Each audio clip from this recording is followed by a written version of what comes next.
अब देखो यहां सावधानी की बात समझना है, ये अज्ञानी जन गलत ढंग से इसे समझते हैं। जैसे कहा जाता है प्रभु की इच्छा के बिना एक पत्ता भी नहीं हिलता, पक्का। लेकिन जिसकी ये स्थिति होती है, प्रभु की इच्छा में अपनी इच्छा मिला देता है, उससे कभी पाप होते ही नहीं, क्योंकि पाप होते हैं इच्छा से। जिसकी अपनी इच्छा है और अपना भोग है, उसको नरक और स्वर्ग भोगना पड़ेगा। वो केवल बातों से कहता है, उसकी स्थिति है कर्तृत्व और भोक्तृत्व भाव से।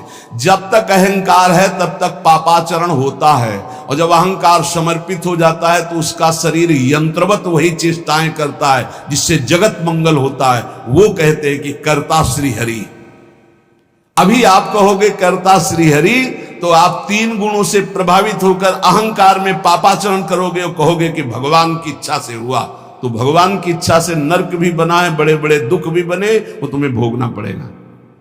अगर समस्त दुख और सुख दोनों से ऊपर उठकर परमानंद में निमग्न होना है तो बोले कर्ता को जानो। एक कल संत भगवान प्रश्न कर रहे थे कि एकांत में तो ठीक है, लेकिन जब व्यवहार में उतरते हैं तो राग द्वेष हो जाता है। क्यों? क्योंकि तुम व्यवहार में क्रिया देखते हो, कर्ता नहीं देखते, कारण नहीं देखते। अगर कारण को देखो तो कारण श्री हरिवंश भनम, क्रिया को देखोगे तो अनुकूल हुई तो राग हो जाएगा, प्रतिकूल हुई तो दोष हो जाएगा। अगर कारण को देखोगे तो सब में पावर श्री भगवान कारण, राग द्वेष होगा ही नहीं। भगवत ऋषि जी कहते हैं, औरों की तो बात जाने दो, लगे हो अविद्या भूत काहे तुझ रक्षा करी हो। समीप में बैठे हैं अर्जुन जी के भगवान श्री कृष्ण। एक ब्राह्मण आता है और श्री भगवान के सामने वो कहता है, प्रभु प्रभु अभी अभी मेरा पुत्र प्रकट हुआ और पधार गया। द्वारिकापुरी की बात है। प्रभु पैदा होते ही मर गया, ऐसा तो कभी नहीं हुआ कि पुत्र पिता के सामने मर जाए। ये तो धर्म रहित बात है। और अपने बालक को भगवान के सामने से राजमहल के द्वार पर रखता है और विलाप करके बड़ी आतुरता पूर्वक कहता, संदेह नहीं कि इस समय पृथ्वी में ब्रह्म ऋषियों का द्रोह करने वाले लोग पैदा हो गए हैं। धूर्त कृपण पापी लोग बढ़ गए हैं, कर्म दोषी हो गए हैं। इसीलिए ये काल उल्टा चक्र चला रहा है कि पिता के सामने जन्मा हुआ पुत्र मृत्यु को प्राप्त हो रहा है।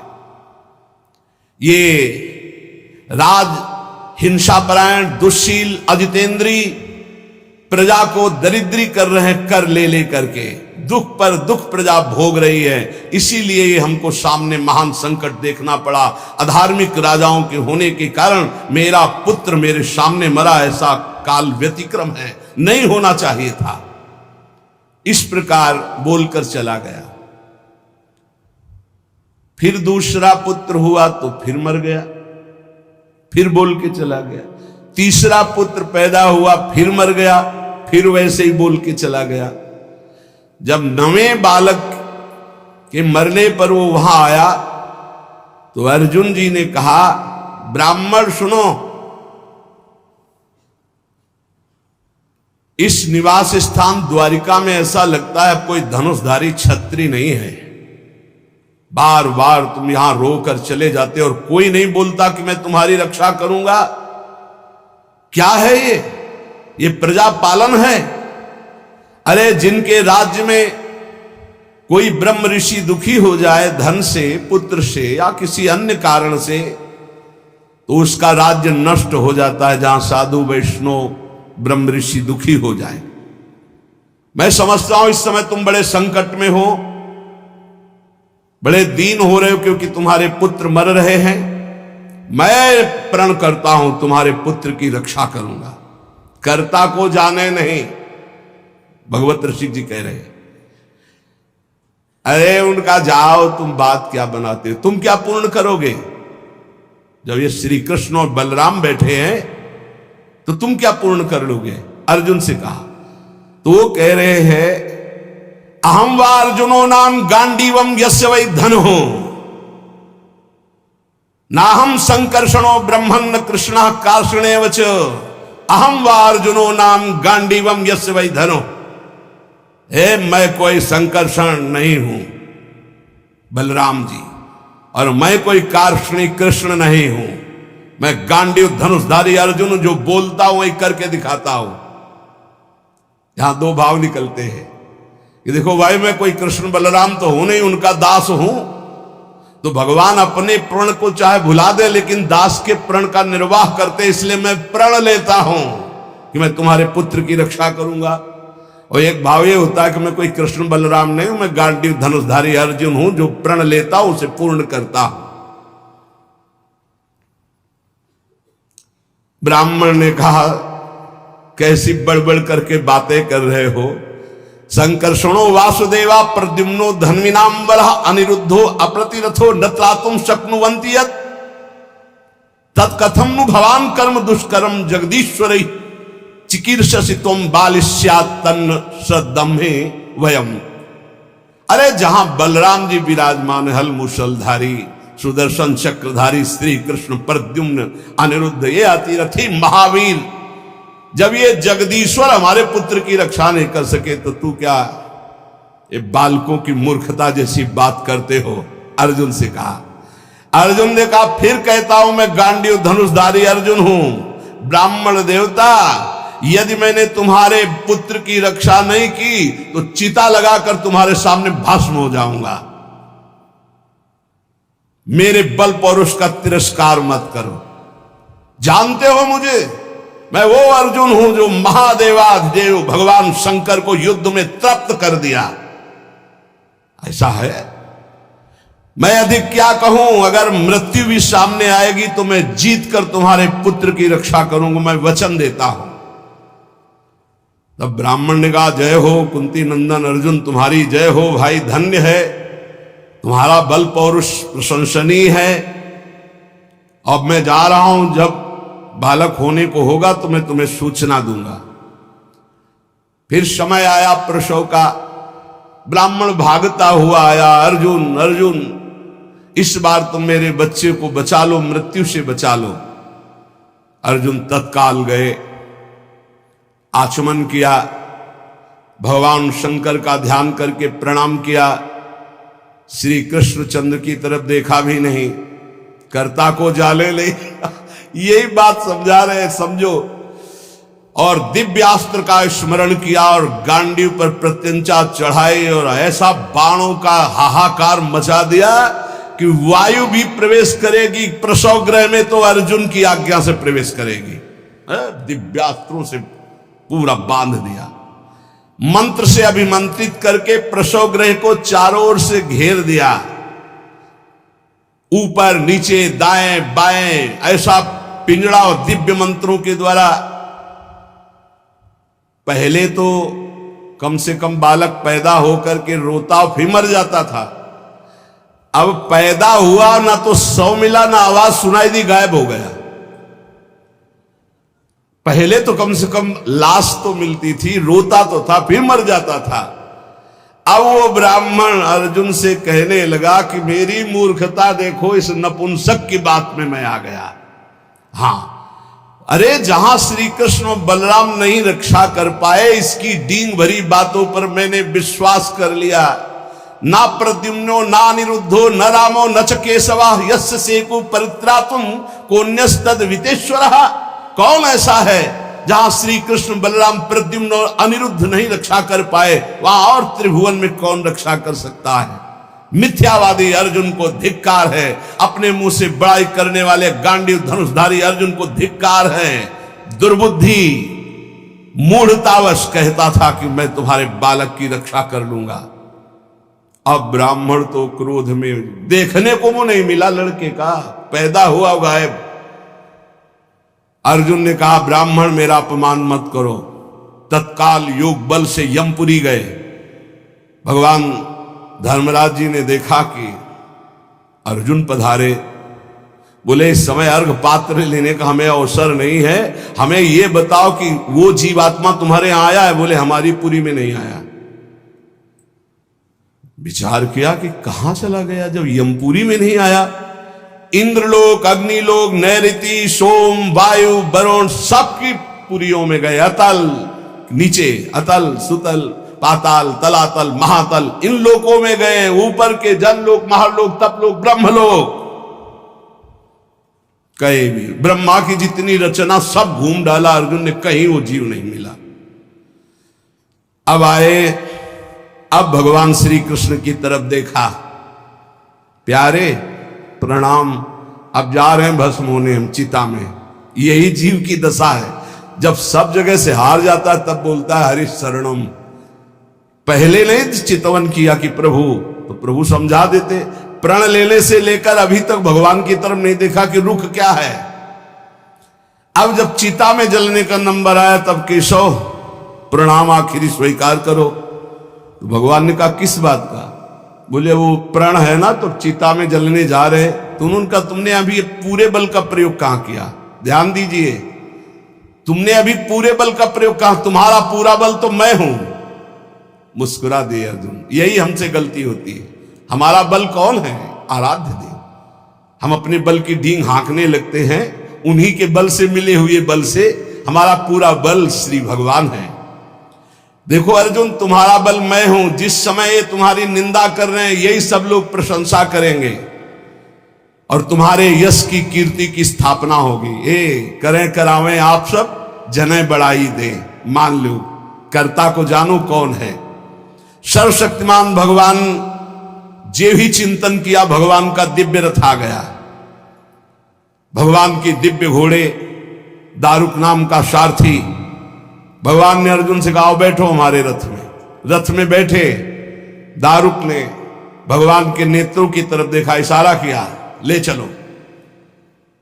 7 पर्वतों वाले 7 द्वीप, 7 समुद्र, लोकालोक पर्वत, इनको लांघकर घोर अंधकार, इतना अंधकार कि भगवान के दिव्य घोड़े सैव्य, सुग्रीव, मेघ पुष्प बलाहक नाम के चारों घोड़े मार्ग नहीं दिखाई दे रहा।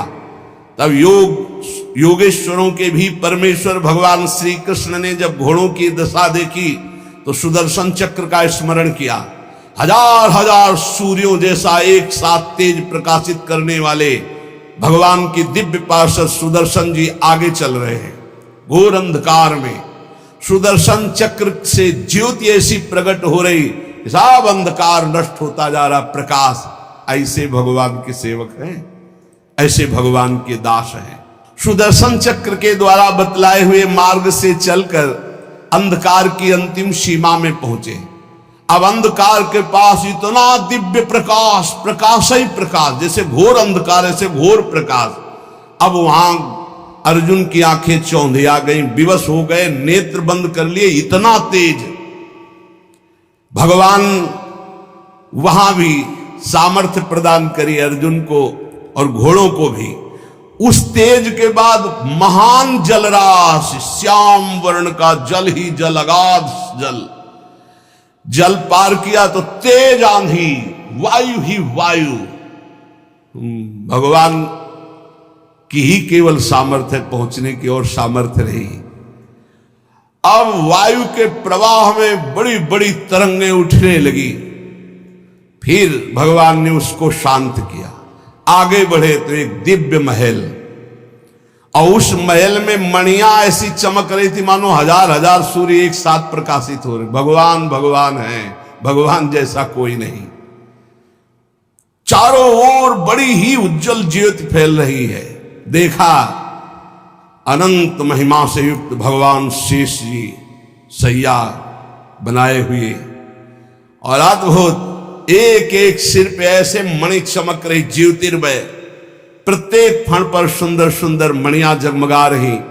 2-2 नेत्र, बड़े ही भयंकर नेत्र, और शेष भगवान का श्रीअंग कपूर जैसा गोरा है। कैलाश पर्वत के समान श्वेत वर्ण, नीले रंग की जीभ और गला नीला, भयंकर नेत्र, फणों पर मणि चमक रही। अर्जुन ने देखा शेष भगवान की सुखमयी सैया पर सर्वव्यापक महान प्रभावशाली परम पुरुषोत्तम भगवान भूमा पुरुष विराजमान है। अर्जुन बार बार श्री कृष्ण चंद्र जी की तरफ देख रहे हैं, भूमा पुरुष है तो एक ही, ये कहां ले आए? एक तो ये श्री कृष्ण, एक ये श्री कृष्ण, क्योंकि द्वारिकाधीश भी चतुर्भुज रूप और हरि भी चतुर्भुज रूप। शरीर की कांति वर्षाकालीन मेघ के समान श्याम रंग, अत्यंत सुंदर पीतांबर धारण की, मुख पर प्रसन्नता, कमल जैसे नेत्र, बहुमूल्य मणियों जटित मुकुट, कुंडल कांति, घुंघराली अलकावली, लंबी लंबी सुंदर भुजाएं, कौस्तुभ मणि, वक्षा स्थल में श्रीवत्स का चिन्ह, घुटनों तक माला, वही श्रृंगार। जैसा द्वारिकाधीश का वैसा ही प्रभु का श्रृंगार। अर्जुन ने देखा नंद सुनंद जय विजय ये सब पार्षद मूर्तिमान होकर पुष्टि श्री कीर्ति अजा ये चारों दिव्य शक्तियां, रिद्धियां, निधियां, लोकपाल, ये सब वहां हाथ जोड़े खड़े हैं। वो भगवान श्री कृष्ण भी प्रणाम कर रहे हैं। तो अर्जुन देख रहे हैं कि ये है क्या लीला, अपने आप को अपने आप से वो कह रहे प्रणाम करो, ये अनंत महिमाशाली भूमा पुरुष भगवान है। अर्जुन भयभीत हो गए कि एक तो ये मेरे सखा श्री कृष्ण, दूसरे ये भूमा पुरुष। श्री कृष्ण ने फिर प्रणाम किया और हाथ जोड़कर कहा कि हे भूमा पुरुष, आप कृपा करके आदेश कीजिए। गंभीर वाणी में बोले, हे अर्जुन और हे श्री कृष्ण, तुम दोनों को देखने के लिए मैंने उन पुत्रों का अपहरण किया, मैंने अपने पास मंगाया। तुम मेरे ही अंश से प्रकट हुए हो और धर्म की रक्षा के लिए पृथ्वी पर अवतार ग्रहण किया। पृथ्वी के भार से दैत्यों का संहार कर चुके हो, अब तुम्हें लौटकर हमारे ही स्वरूप में फिर विलीन होना है। तुम पूर्ण काम सर्वश्रेष्ठ हो, जाओ अभी कुछ कार्य बकाया है, लोक संग्रह के लिए वो कार्य करके पुनः मेरे पास आ जाओ। भगवान श्री कृष्ण भी हाथ जोड़े खड़े, अर्जुन भी खड़े हैं। अति विचित्र भगवंत गति, बड़े बड़े ख्याली। अर्जुन के होश उड़ गए, नए भूमा पुरुष कौन हो गए भाई? ये परम पुरुष तो हमारे सामने खड़े हैं, यही है यही। अगर ये अपने रहस्य को न बतावे तो कोई, इनका एक नाम है अनंत, कोई अंत ही नहीं पा सकता है। अर्जुन और श्री कृष्ण को आदेश किया, सर झुकाकर। अर्जुन देखते जा रहे, सर झुकाकर भगवान कह रहे जो आज्ञा। फिर वो सब बालक वापस कर दिए। उन बालकों के लिए वैसे ही मार्ग से फिर द्वारिका में लौट के आए, और बालक अपनी अपनी आयु के अनुसार बड़े भी हो गए थे। वैसी आकृति रूप क्योंकि पहचान ले, श्री कृष्ण अर्जुन ने उनको समर्पित किया। अर्जुन के आश्चर्य की सीमा न रही। तब उन्होंने अनुभव किया और भगवान से कहा, प्रभु मुझे पता चल गया। बोले क्या? बोले पूरे जगत में जिसके बुद्धि बल, ज्ञान बल, पौरुष बल जो कुछ भी है वो हे श्री कृष्ण केवल आपकी कृपा से है, ये मुझे पता चल गया। यही पता चलना है। इसीलिए रोज सत्संग सुनो, एक बार सुनने से काम नहीं चलेगा। गीता सुनने के बाद क्या कहा था? नष्टो मोहा स्मृति लब्धा। फिर क्या हो गया?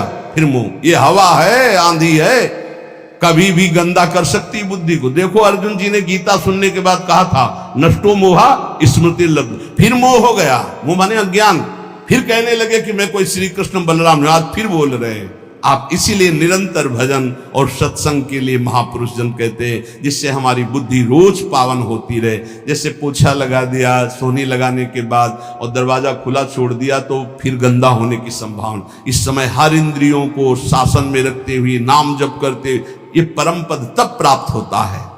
तो इसलिए भगवत रसिक जी कह रहे हैं कि कर्ता कृत जाने नहीं, माने निज करतूति, ते प्राणी दुख पावहीं, लगो अविद्या भूत। ये बहुत जल्दीबाजी में फिर सब बिगड़ जाता है। धैर्य पूर्वक भगवान का आश्रय लेकर नाम जप में लगो, इसी से परम मंगल होता है, इसी से परम लाभ होता है। क्योंकि भगवान शंकर भी जिनका चरणोदक माथे पे धारण किए हुए हैं वो भगवान श्री हरि हैं।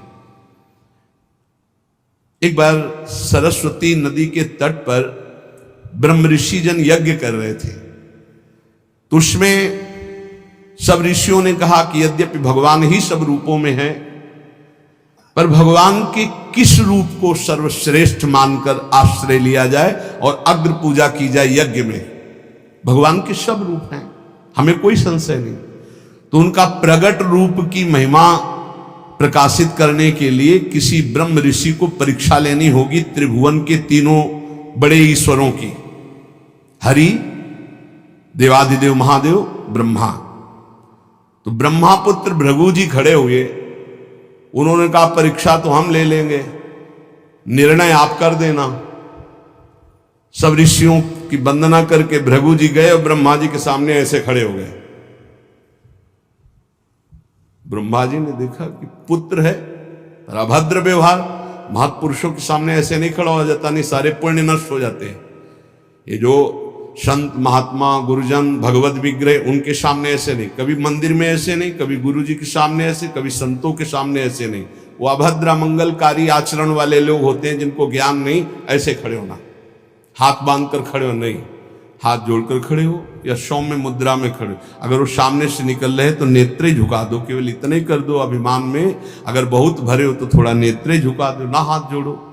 चलो तुम्हारा अगर घट जाता है हाथ जोड़ने से तो ऐसे कर लो। तो ब्रह्मा जी के सामने गए, बस ऐसे ऐसे खड़े हो।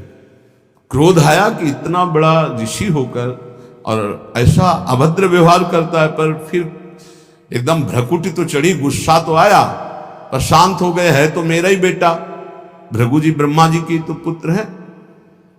ब्रह्मा जी शांत हुए, भृगु जी कुछ नहीं बोले, चले गए। जब कैलाश पहुंचे तो देवादिदेव जी ने कहा आओ आओ ब्रह्म ऋषि श्रेष्ठ, आओ तुम्हारा स्वागत है। बोले मुंडों की माला धारण करते हो, चिता की राख लगाते हो और हम तुम्हारे गले लगेंगे। अरे उन्होंने कहा हम तुम्हें ब्रह्म ऋषि मान के स्वागत करें, तुमने ऐसे समझा क्या उठाया त्रिशूल?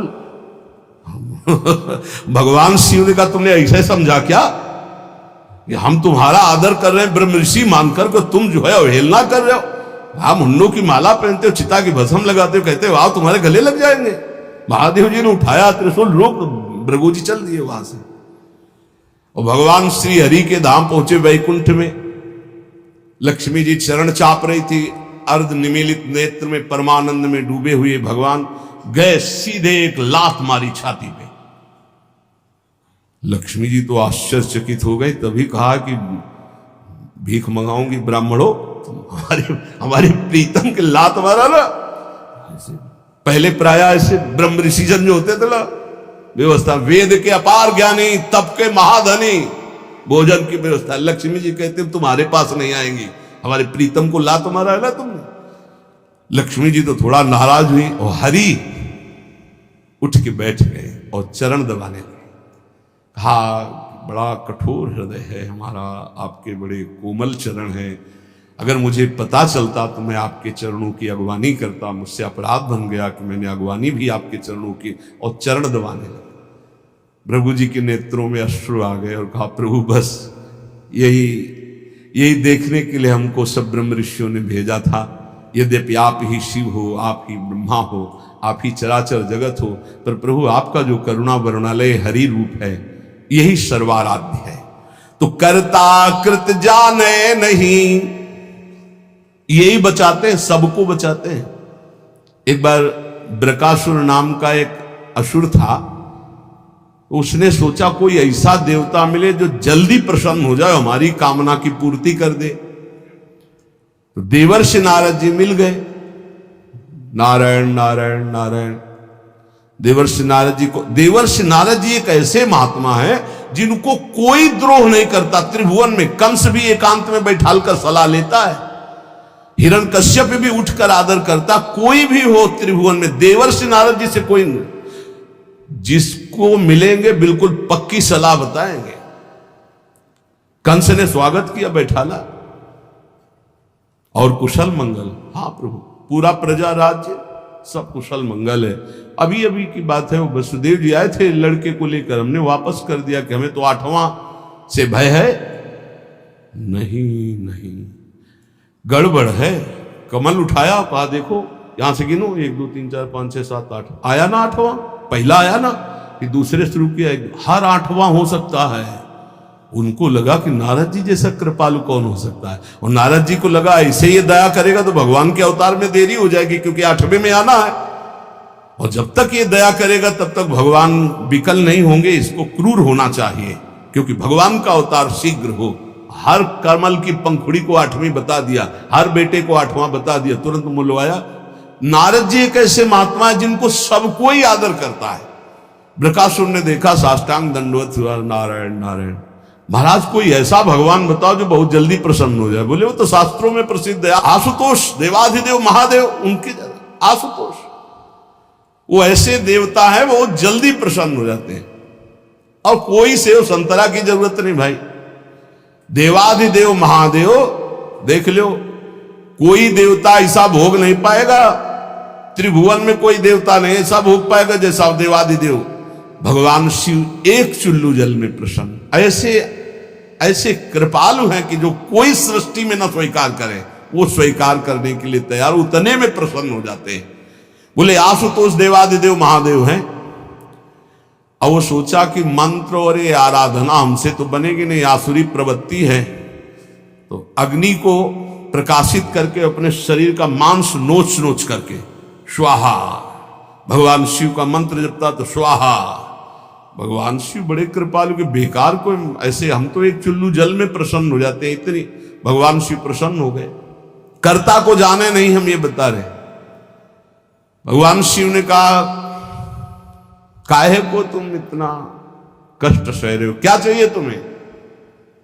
तो माता जी के सहित प्रकट हुए थे। माता जी त्रिपुर सुंदरी, असुर है ना, राक्षस, तो इसकी बुद्धि तो राक्षसी ही रहेगी। भगवान शिव की तरफ देखा, माता जी की तरफ देखा। उसने कहा प्रभु मेरी इच्छा है कि मैं जिसके ऊपर हाथ रख दूं वो भस्म हो जाए। भगवान शिव बिना विचार किए बोले तथास्तु, ऐसा ही हो। जे भी ऐसा कहा तो उसने सोचा परीक्षा के लिए भगवान शिव के ऊपर हाथ रख के देखे ना, इन्हीं का वरदान इन्हीं को। भगवान शिव के ऊपर ऐसे जो हाथ कर भगवान भागे।